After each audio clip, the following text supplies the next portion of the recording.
Welcome to the deep dive.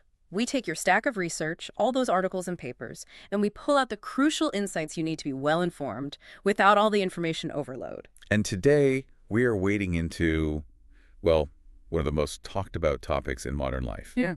The impact of digital screen time on young people. The whole conversation usually just revolves around how much is too much. Exactly. For years, the main metric was so simple, just total hours on a screen. But the sources we have in front of us today, they span everything from neurological studies on toddlers to longitudinal data on high schoolers. And even clinical research on medical students. Right, and they all show that total time is, well, it's often the wrong metric entirely. Yeah, we have a really multifaceted view today. We're covering research on 1 to 3-year-olds, adolescents, and then emerging adults whose mean age is around 21. And the theme that really connects all these papers is that we have to move beyond just quantity. And focus on what? On the quality and the context of how we engage with these devices. So our mission today is pretty simple. We want to help you understand the evidence that really draws a line between a potentially harmful digital experience and one that's, active, intentional, and maybe even beneficial. We need to define what kind of use matters most. Okay, let's get into it. Let's start with emerging adults. So college age. The research here, it's fascinating. There's a study that used mobile sensing tech during the pandemic, and it just immediately throws out the idea that frequently checking your phone is automatically a bad thing. It's really interesting how they divided up the behavior. So they measured what they called passive use. Which is what? Just scrolling? Pretty much. It was measured by the total time spent on the phone, which in this sample was about 3.5 hours a day. And maybe not surprisingly, that total duration was associated with more pronounced internalizing symptoms. Like anxiety or depression. Exactly, and externalizing symptoms as well. But then they brought in this totally different metric, active use. And this was measured by just the sheer frequency of checking the phone. The number of unlocks. The number of unlocks, the average was almost 56 times a day. That sounds exhausting, right? But the data told a very, very different story. It did. They found that frequent unlocks were associated with fewer internalizing symptoms. Fewer? Yes. And that just raises this huge question. If checking your phone 60 times a day is potentially protective against anxiety, what does that tell us about what those little interactions actually are? Yeah, it runs completely counter to the popular narrative that, high frequency equals addiction and more anxiety. How can we trust that? What's the mechanism that flips that script? Well, if you look at the bigger picture, it suggests that the passive duration, that long-form mindless consumption, is the really damaging factor. Right. Actively checking, on the other hand, might just be brief intentional acts. Quickly replying to a friend or coordinating plans. It could even be managing the stress of FOMO by just getting a quick confirmation. It's purposeful, even if it's very brief. So the distinction is huge. It's not about the habit itself. It's about the inertia. But, okay, let's complicate things with some longitudinal data. We have the COMPASS study, which looked at Canadian adolescents in grades 9 through 12. And it followed them for a year? For a year. And it tracked specific activities that predicted later mental health issues, even when controlling for symptoms they already had. Right. And they found that high-duration use, so things like screen-based communication, heavy internet surfing, we're talking 3 or more hours, and playing video games, were all positively associated with anxiety and depressive symptoms down the line. These weren't just correlations. No, these behaviors predicted future issues.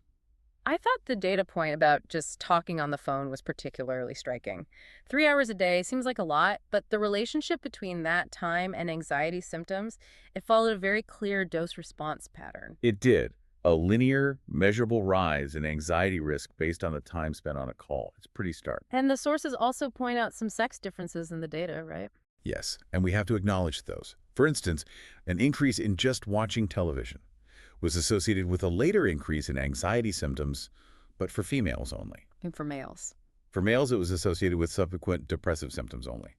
So why do you think we're seeing that kind of gender difference? What could be at play there? Well, it's often related to the content or maybe the social context. For adolescent females, anxiety can often manifest around social dynamics, so maybe passive TV time displaces that face-to-face interaction that builds social confidence. Okay, that makes sense. And for males, depressive symptoms might be more tied to disengaging from physical activity or other pursuits, which, again, passive screen time displaces. The key takeaway for you is that the solution can't be one size fits all. You have to ask, what important activity is being missed here? Speaking of missed activities and displacement, let's shift gears and look at the earliest developmental stage, toddlers and preschoolers. I mean, here the foundation is all about real-world, face-to-face interaction. And the neurological trade-off is really the engine behind that concern. Research, including insights from Cedars-Sinai, shows that too much passive screen time in a young, malleable brain overstimulates the visual cortex. And that visual overload comes at the expense of something else. Yes, at the expense of the auditory cortex. Yeah. And this area is just absolutely vital for processing language and for developing social skills. So if the brain is just flooded with flashing lights and fast cuts. Then the resources needed for processing the subtleties of human speech, the tone, the auditory cues, they're effectively starved. I mean, that is a profound developmental trade-off. And that neurological cost leads directly to a behavioral one, the displacement hypothesis. There was a study by Putnick and colleagues on kids aged 1 to 3.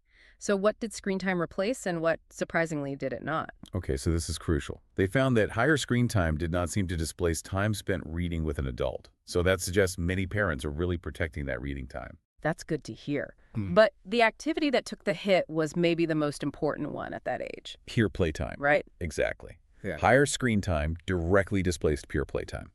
And the consequence of that was that it indirectly increased the likelihood of a probable developmental delay In what areas? across motor, communication, and personal social skills. Peer play is basically the lab for learning how to be a person, and replacing that lab with a screen has measurable consequences. And beyond just displacement, there's this idea of the transfer deficit. It shows that even if the content is educational, young children really struggle to move that learning from a 2D screen into the 3D world. Yeah, it's a huge developmental hurdle. For example, you can show a 15-month-old multi-step task on TV, but they will lag way behind in imitating that action compared to if they see a live person do the exact same thing. The real-world context is just superior. It's just better for embedding those foundational skills. So let's circle back to cognitive load, but now for preschoolers, we're talking about their brains just being overwhelmed. Yes, and the content itself can be the problem. The sources point to studies on fast-paced, fantastical content. I think they specifically studied shows like SpongeBob SquarePants and found that it negatively affected executive functioning skills in 4-year-olds. So we're talking about planning, memory, inhibitory control. That kind of chaotic content just overtaxes the system.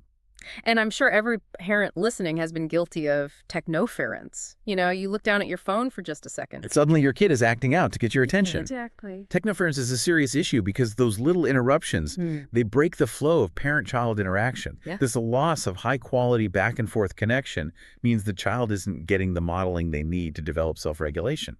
That regulatory scaffolding just doesn't get built.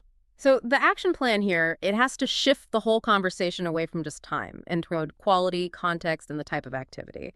So what do the experts recommend for actually structuring a positive screen experience? Well, the American Academy of Pediatrics gives some pretty clear guardrails. For children under 18 months, screens are mostly discouraged. The one exception is interactive video chatting with family. Like grandparents. Right.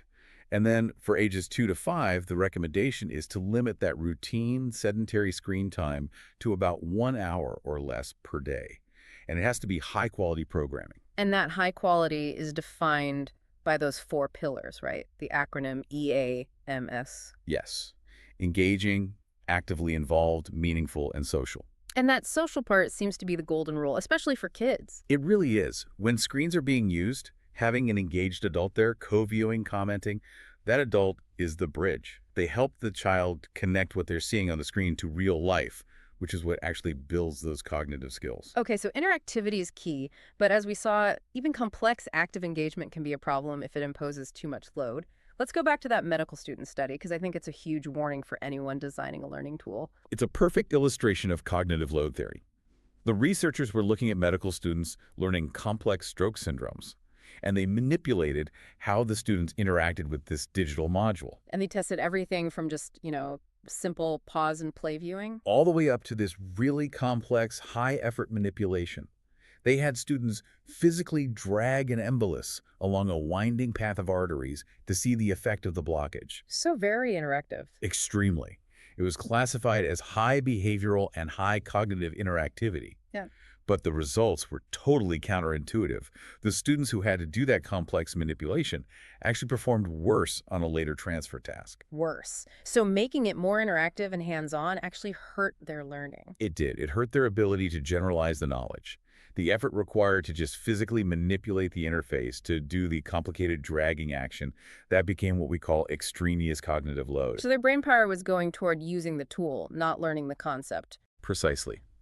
It hogged the working memory that should have been used to actually form a mental model, the vascular system. That tells us that interactivity should always be simple and seamless. It has to serve the learning, not distract from it.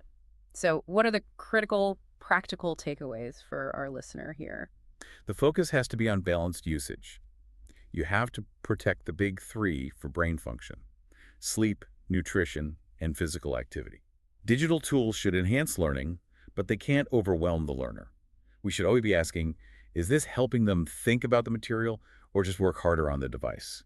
And on a final practical note, that bit of digital hygiene, avoiding screens for at least an hour before bed. Yes, it's so important. The blue light suppresses melatonin release, which regulates sleep. And poor sleep quality, well, it impacts everything: emotional regulation, learning, health.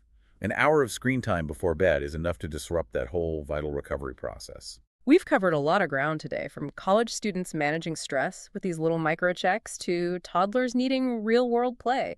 I think the key takeaway for you is this.